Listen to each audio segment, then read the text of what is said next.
Yes gang, welcome back to the channel. Today we have a bit of a different video. I'm going to be reacting to some stuff because TikTok has become a recent addiction of mine, and as much as I hate to say it, some of the videos on here are absolute quality. I'm loving it. But yeah, so we're going to be reacting to hashtag filmmakers of TikTok. I'm not sure if to call this video reacting to filmmakers of TikTok, or I'm thinking amateur filmmaker reacts to filmmakers making films amateurly. How's that for a title? I think I'm going to go with that one. If that is the title, then sick. If not, then I must have come up with a better or worse idea, but we don't know. Anyway, without further ado, is that how you... let's get into the video. I filmed an actual commercial in my college dorm. This project was for Casetify, who reached out to market their iPhone cases with the release of the iPhone 13.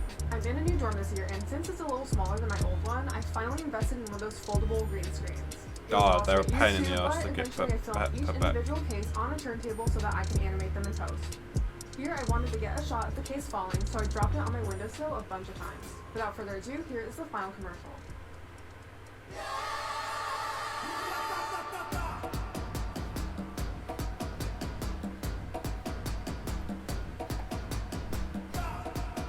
Okay, wait. Okay. That went hard. That went ridiculously hard. Mate, that was sick. That was a sick advert.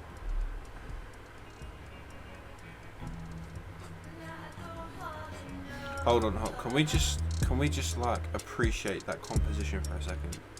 So obviously, this guy is on the left third of the screen. The lady, I presume, or woman, is on the right side, and then we have the tree just in the middle. Oh, mate, that is making my serotonin skyrocket. That is such a nice shot. Ooh.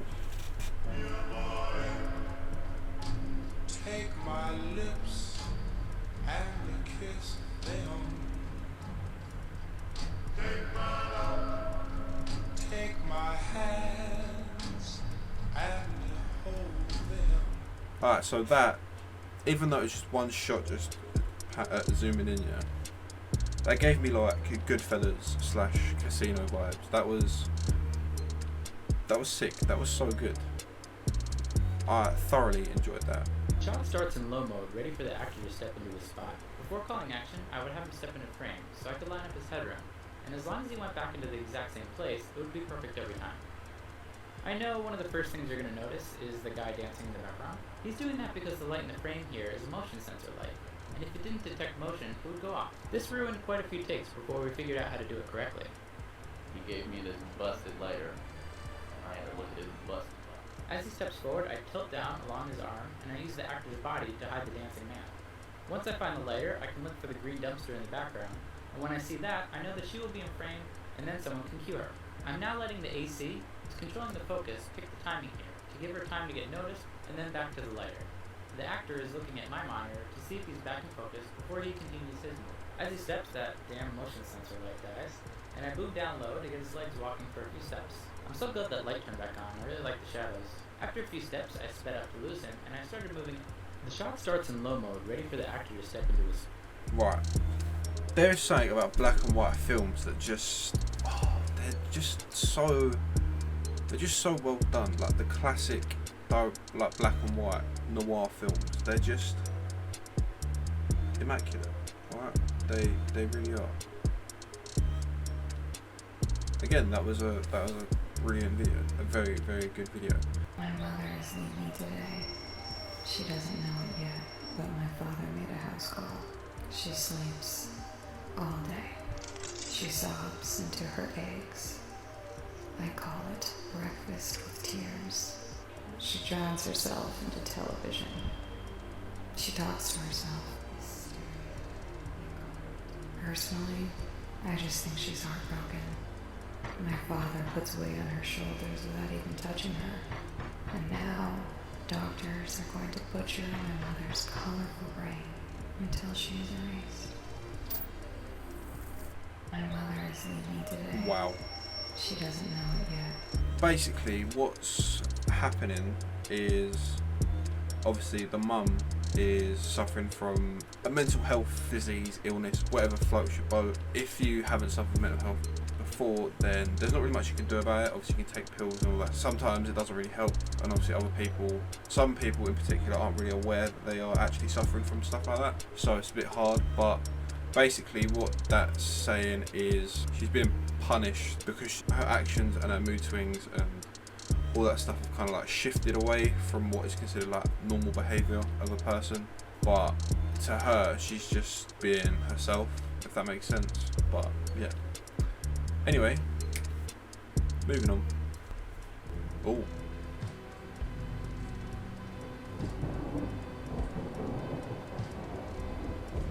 I'm loving the mood, the vibes, aesthetic.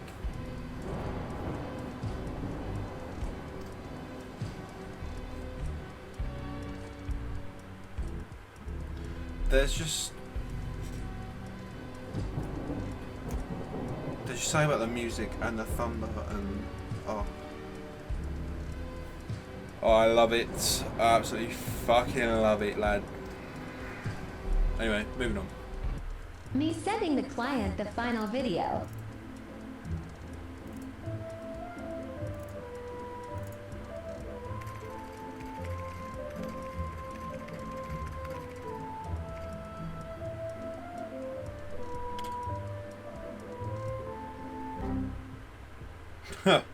Me sending the client the final. Oh, it really gets like that. So, story time. Me and a few friends from college, we got to, I'm not going to mention the charity or anything like that, we had to film an advert for a specific charity, and they had like this whole intro and everything, and had like a nice little ukulele in the background, right, as like their intro. So I thought, you know, we'll go with that, we'll keep like the ukulele theme, yeah. So I did all the speed ramp into it, I did all the cuts, everything was just magnifico, yeah.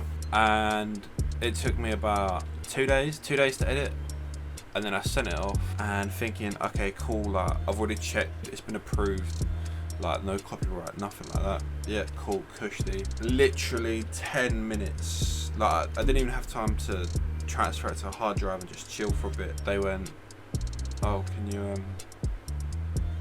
change the music? Why? What is wrong with it? What is wrong with the music, can I ask? And they just went, oh, nothing, it's just we wanted something different. And I was like, so you specifically had requirements for the song, but you didn't want to tell me. Cheers guys, thanks, really appreciate it. You know what I did? I deleted all the audio tracks and I just sent it to them, just a plain video, and yeah, that is what I did. I'm sorry, if you'd have just told me from the beginning, we could have saved some time, wouldn't have had to waste my life away for you to make something you weren't going to use, you know what I mean? It just doesn't make sense. But yeah, it's been your boy Parko. If you do enjoy it and you want more videos like this, be sure to click the like button, subscribe, I don't know, leave me like a comment or a question if you feel nice. But yeah, it's been your boy Parks, Big Parko, whatever, Big Parks, Parko, Ross, whatever does in fact float your boat. And I will in fact see you in the next one. Peace.